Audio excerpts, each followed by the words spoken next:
ये मोहब्बतें खाक बसर होती रहेंगी। मोहब्बतें खुदा की इबादत है, जाने अनजाने ये जालिम जमाना क्या जाने।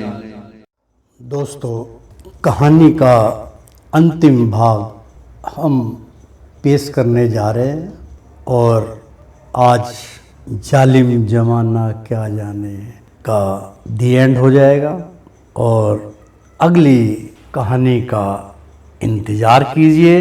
कहानी पिछली कहाँ तक थी थोड़ा सा हम आपको बतला देते हैं। गौरव ऊंची आवाज में बोला, जान सबनम हम आ रहे हैं, बस थोड़ा इंतज़ार और करो। हे भगवान, हमारे साथ ऐसा अन्याय मत कीजिए। हमने अपनी ज़िंदगी में आपसे कुछ नहीं मांगा, आज हम कुछ मांगते हैं।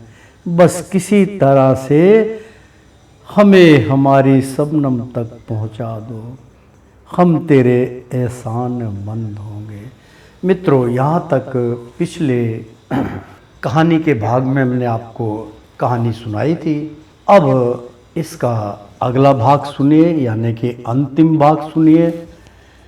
बहुत आनंदित भाग है, इमोशनल है कि दो प्यार करने वालों की जो तहे दिल से मोहब्बत करते हैं उनका अंजाम क्या होता है। तो ध्यान से सुनिए, जालिम ज़माना क्या जाने। इधर प्रोफेसर साहब भी भीड़ देखकर करीब आ गए, क्योंकि उर्मिला शोर मचाती हुई जा रही थी।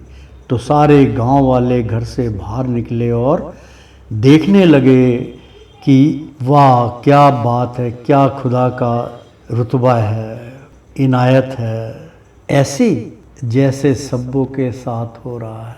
रहम कर खुदा।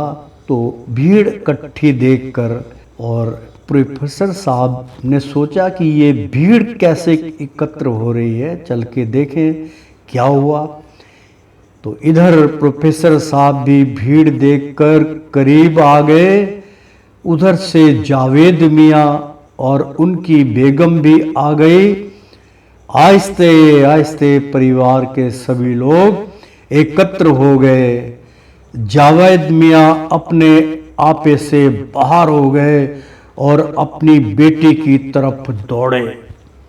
शबनम एक लंबी सिसकती हुई सांस लेते हुए बोली, अब्बा जान, अब हमें मार कर क्या करोगे? हमारा जिस्म तो पहले ही मर चुका है और रही जान तो वो किसी और की अमानत है। हम जानते हैं कि हमारे अब्बू बहुत दयावान हैं, हम पर दया करेंगे, किसी की अमानत में ख़यानत नहीं करेंगे। जावेद मियाँ, चाहे कुछ भी हो जाए, आज हम अपने हाथों से काम तमाम कर देंगे।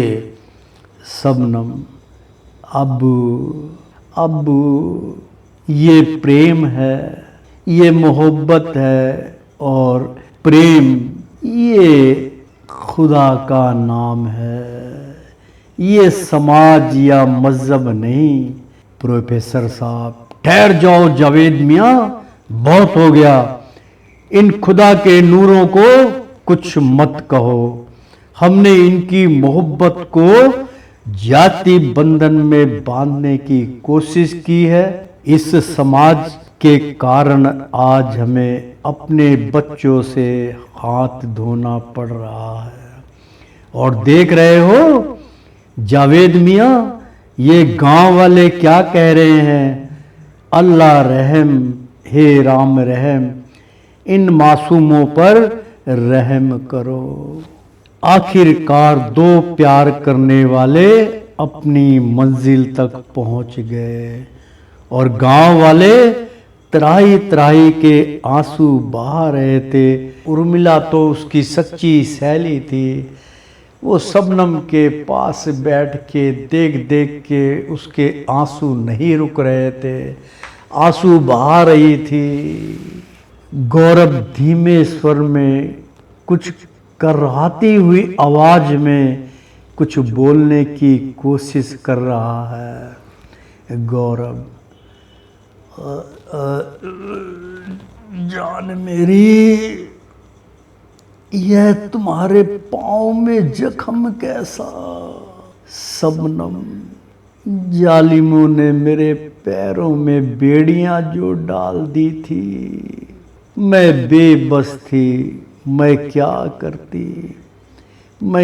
करती जान मेरी। तुम मेरा हाल पूछ रहे हो, ये तुमने अपनी कैसी हालत बना रखी है? गौरव बोला, जान मेरी, तुम्हें तो मालूम है, तुम तो जानती हो कि हम तुम्हें देखे बिना तो रह नहीं पाते थे। तो हमने भी फैसला कर लिया था कि अब हम जी कर क्या करेंगे, अपने प्राण अंत कर देंगे, लेकिन हमारी जान तो तुम्हारी आंखों में अटकी थी। अब हमें कोई जुदा नहीं कर पाएगा। शबनम, सुनो गौरव, हमारी जान तुम्हारी अमानत है। हम कोई मिर्जा की साहिबा नहीं जो धोखा दे देंगे। हम तुम्हारी शबनम हैं, जिसे तुम प्यार से सब्बो कहते हो। हमने खुदा से वादा किया था कि हम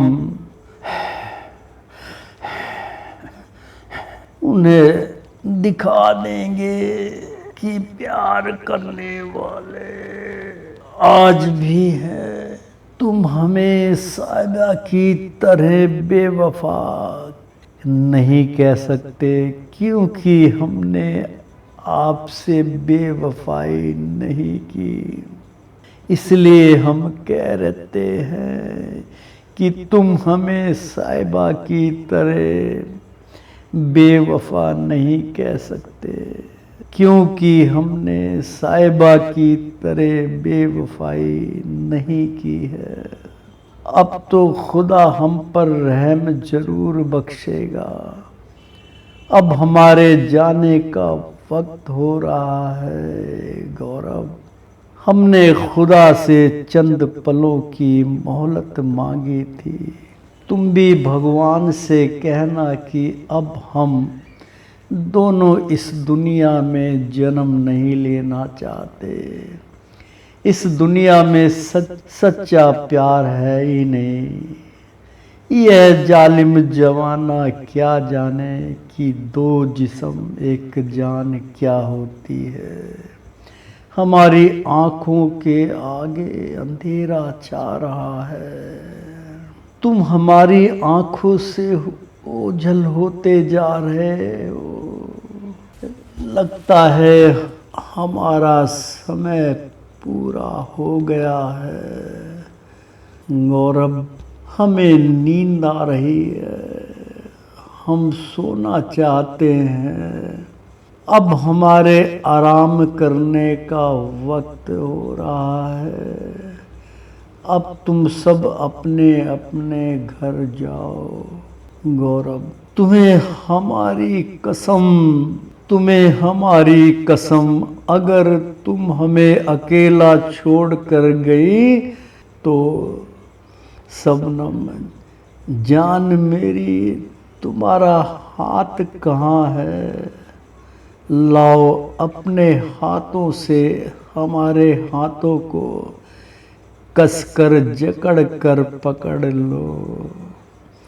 गौरव ने अपने हाथ से शबनम का हाथ पकड़ लिया और शबनम ने अपना सर गौरव की छाती पर रख दिया। दोनों के मुख से एक साथ आखिरी आवाज निकली, या खुदा, और दोनों एक साथ भगवान को प्यारे हो गए। दोनों की रूह एक साथ मिलन के गीत गाते हुए अपनी कब्र पर मंडराते हुए साए साफ नजर आ रहे थे। इसी के साथ ये कहानी का अंत हुआ। मित्रों, कहानी आपको कैसी लगी जरूर हमें कमेंट्स करके बतलाइएगा। अंतिम शेर वजह फरमाते हैं, शेर सुनिए। ये मोहब्बतें खाक बसर होती रहेंगी, ये मोहब्बतें खाक बसर होती रहेंगी, मोहब्बतें खुदा की इबादत है जाने अनजाने, ये जालिम ज़माना क्या जाने। समाप्त, दी एंड। लेखक आचार्य श्री राजेंद्र कुमार सूर्यवंशी जी की तरफ से संसार को मोहब्बत भरा दिल का तोहफा पेश किया है। अगली नई कहानी के साथ फिर मुलाकात होगी। जब तक के लिए सब्बा खैर। और अगली कहानी भी बड़ी दिलचस्प होगी, आपके मन को छू लेगी। उसकी भी आपको घोषणा पहले कर दी जाएगी। ध्यान रहे ज़्यादा से ज़्यादा कहानी को शेयर करें ताकि हमारा हौसला अफजाई बना रहे।